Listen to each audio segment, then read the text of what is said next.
Chapter 1. God's Purpose and Good Pleasure in Predestination. The first main point of doctrine. I took AP Western Civilization when I was in high school. I've forgotten a lot since then, but I vividly remember the class where we talked about the Reformation. Even though it was a public high school, my teacher found a way to get us talking about Luther and Calvin. In discussing Calvin, we couldn't avoid a heated conversation about predestination. The class uniformly thought the idea of God choosing people for salvation was ghastly. But I remembered my mom telling me that we liked John Calvin. So I felt duty-bound to put in a good word for the Genevan reformer. I raised my hand, and once called upon, explained to my classmates that predestination simply meant that God looked into the future to see who would believe, and then God elected those people for salvation. To my delight, the class seemed quite satisfied with my explanation. To think that God chose those whom he knew would choose him was a much easier pill to swallow. Only years later did I realize that I had magnificently defended Calvinism with Arminianism. The first main point of doctrine in Dort is the longest and the most theologically complicated. But at the heart of the debate is a straightforward question. Did God choose the elect because they would believe, or did God choose the elect so that they might believe? Or to put it another way, is divine election based on foreseen faith, or according to sheer grace and God's free good pleasure? That's what Dort's first point means to answer. 2 quick notes. Before we turn to the canons themselves, I need to make 2 brief introductory remarks.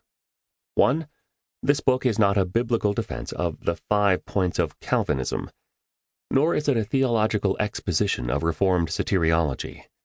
There are a number of good books that set out to do one or both of those tasks. While I trust this book will also be biblical and theological, see Appendix 4 for all of Dort's scripture proofs, my first goal is to explain the Canons of Dort. Think of this not as a mini-systematic theology or as an exegetical exploration of key salvation texts, but as a brief, accessible commentary on the background and theology of Dort itself.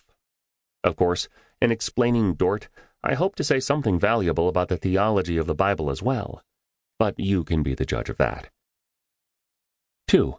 When referencing or quoting from the canons, I will mention the article as well. Since each of these references will be for the main point of doctrine under consideration, I'll mention the article number only.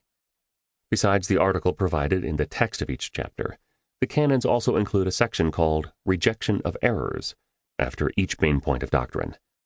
These rejections can be found in Appendix 1. I will mention these as well, so that Rejection 3 refers to the third rejection for the main point under discussion. There is a concluding section entitled Rejection of False Accusations, included in Appendix 2. Finally, the opinions of the remonstrants can be found in Appendix 3. These will be referenced as Opinions C3 or Opinions A9, and so on. Framing the Debate. Articles 1 through 5. Article 1. God's right to condemn all people.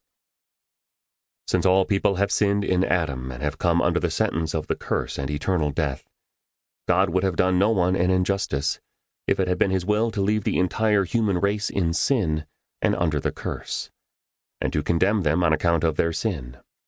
As the Apostle says, the whole world is liable to the condemnation of God. Romans chapter 3, verse 19.